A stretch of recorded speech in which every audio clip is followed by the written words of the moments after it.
अस्सलाम वालेकुम। I am doctor Sajjad working as a consultant eye surgeon. आज की इस छोटी सी वीडियो में मैं एक ऐसे टॉपिक के बारे में बात करूंगा जो कि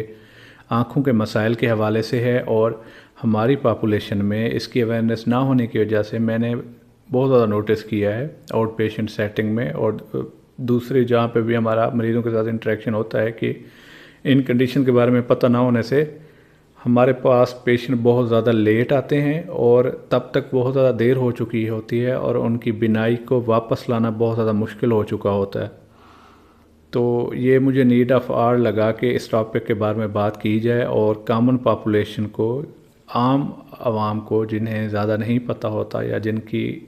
रीच नहीं है फैसिलिटीज़ तक, उनको बताया जाए कि कुछ चीज़ें एज रिलेटेड होती हैं। अगर आप 40 साल के हो गए हैं या 40 साल से एज आपकी ज़्यादा है या आपके इर्द गिर्द कोई ऐसा शख्स मौजूद है जिसकी 40 साल उम्र है या घर में ऐसे अफराद हैं जिनकी उम्र 40 साल से ज़्यादा है, तो उनको कुछ बातों पे नज़र रखनी है आई के हवाले से कि ये कंडीशंस 40 साल के बाद डेवलप हो सकती हैं और हमें प्रोएक्टिव होकर इनको अर्ली डायग्नोज करवाना है या स्क्रीन आउट करवाना है। और अगर कोई कंडीशन डेवलप हो गई है तो अर्ली आइडेंटिफाई करके उसका जल्द अज जल्द इलाज शुरू किया जा सके और जो उसकी यूज़फुल नज़र है उसको बचाया जा सके या डैमेज कंट्रोल किया जा सके। तो मेरा टॉपिक बेसिकली मेन फोकस होगा 40 साल की एज के बाद कौन कौन से मसाइल कोई भी शख्स फेस कर सकता है आँखों के हवाले से। फ़र्स्ट ऑफ़ ऑल जो मोस्ट इम्पोर्टेंट है और बहुत ज़्यादा आलमोस्ट हर बंदे को होती है वो है प्रेसबायोपिया। प्रेसबायोपिया का मतलब है कि जो आपकी नज़दीक की नज़र है, कोई भी जो आप नज़दीक का काम कर रहे हैं, रीडिंग कर रहे हैं या मोबाइल फ़ोन यूज़ कर रहे हैं, न्यूज़पेपर पढ़ रहे हैं, वो नज़दीक की नज़र धुंधली हो जाती है। इस कंडीशन को प्रेसबायोपिया कहते हैं। बहुत ज़्यादा कॉमन है और आपको परेशान होने की ज़रूरत नहीं। आप just reading glasses eye specialist के पास जाके अपने ऐनक का नंबर लें और ऐनक यूज़ करें। सेकंड मोस्ट इम्पॉर्टेंट थिंग और बहुत ज़्यादा कॉमन है और मैंने देखा है हमारी पॉपुलेशन में, हमारी जैसे थर्ड वर्ल्ड कंट्री में, तो लोगों को पता नहीं है, बहुत लेट स्टेज में आते हैं। उनका जो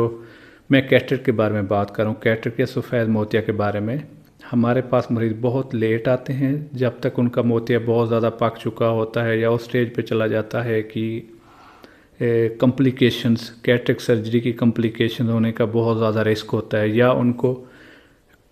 काले मोतिये की वजह से ग्लाकोमा डेवलप हो चुका होता है। तो अगर आप अर्ली आइडेंटिफाई कराएंगे कैटरेक्ट को अर्ली स्टेजेस में जाके, जब आपकी रोज़मर्रा की ज़िंदगी में धुंधलापन आ गया है मोतिये की वजह से, तो आप जो इसकी पोटेंशियल कॉम्प्लिकेशन हैं या जो मोतिये की वजह से बाद में मसले आ रहे हैं वो आप इनसे बच सकते हैं। मैं थोड़ा सा आपको बता दूं कि सफ़ेद मोतिया बेसिकली होता क्या है। सफ़ेद मोतिया होता है कि जो आपकी आंख में एक कुदरती लेंस होता है वो शुरू से क्लियर होता है, क्योंकि वहाँ से शुआएं जो होती हैं, लाइट रेज, सूरज की रोशनी, उन्होंने पास होना होता है और पीछे पर्दे पे जाके उन्होंने वहाँ पे पर्दे पे जाना होता है और वहाँ से ब्रेन को या आपके दिमाग को सिग्नल जाते हैं और वहाँ से इमेज परसीव होता है जो आप देख रहे होते हैं।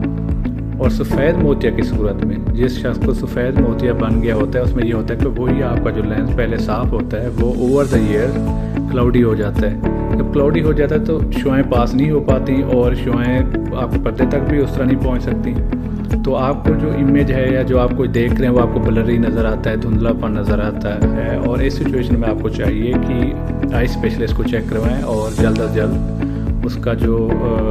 बेस्ट पॉसिबल ट्रीटमेंट है वो करवाएं। थर्ड मोस्ट इम्पोर्टेंट और ये सबसे सीरियस कंडीशन है क्योंकि इसमें आपके कोई साइन एंड सिम्टम नहीं आते और मरीज़ को तो लगते नहीं है कि कोई बीमारी चल रही है अनटिल कि बहुत ज़्यादा देर हो चुकी होती है और एडवांस स्टेज में मरीज़ आता है जब उसकी बिल्कुल सेंट्रल टनल विजन रह जाती है, बिल्कुल ही थोड़ा सा दरमियान में नज़र आता है, जो उसकी साइड की नज़र है वो बिल्कुल ही चली गई हुई होती है। एडवांस स्टेज पे आते हैं और इसको कहते हैं ग्लाकोमा या आंखों का दबाव बढ़ जाना। आपको चाहिए कि अगर आप 40 साल के हो गए हैं तो आप स्क्रीनिंग करवाएं ग्लाकोमा के लिए। And fifth most important thing जो कि आजकल बहुत ज़्यादा कॉमन है, उसका एक फैक्टर तो ये है कि डिजिटल डिवाइस का इस्तेमाल बहुत ज़्यादा बढ़ गया या कोई अगर मेडिकेशन पे है तो उनको अर्ली ये प्रॉब्लम हो सकता है, वो है ड्राई आइज़ या आँखों का खुश्क होना।